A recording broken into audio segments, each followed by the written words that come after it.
Hello दोस्तों, आज हम जानेंगे उपनिवेशवाद क्या है। उपनिवेशवाद का मतलब होता है जब कोई बड़ा और ताकतवर देश किसी छोटे या कमज़ोर देश पर कब्जा कर ले और वहां अपनी सरकार चला दे। उस कमज़ोर देश को वह अपना उपनिवेश बना लेता है। आसान शब्दों में कहें तो जब एक देश दूसरे देश पर जोर जबरदस्ती राज करता है तो उसे उपनिवेशवाद कहते हैं। उदाहरण के लिए भारत पर अंग्रेजों का शासन उपनिवेशवाद का सबसे बड़ा उदाहरण है।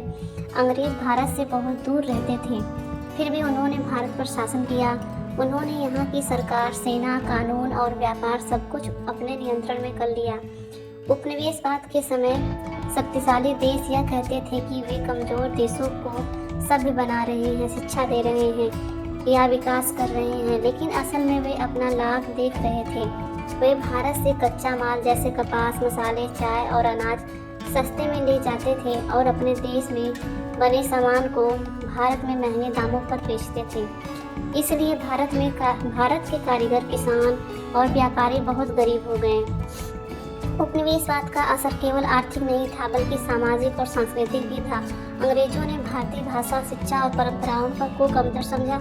उन्होंने अपनी भाषा अंग्रेजी और अपने नियम लागू किए। भारतीयों को अपने ही देश में दूसरे दर्जे का नागरिक बना दिया गया। इसका एक और बुरा असर यह था कि भारतीयों को अपने फैसले खुद लेने की आज़ादी नहीं थी। राजा, किसान, मजदूर सबको अंग्रेजों के आदेश मानने पड़ते थे। जो विरोध करता था उसे सजा दी जाती थी। लेकिन समय के साथ लोगों में जागरूकता आई। महात्मा गांधी, भगत सिंह, सुभाष चंद्र बोस जैसे नेताओं ने लोगों को एकजुट किया और आज़ादी की लड़ाई शुरू हुई।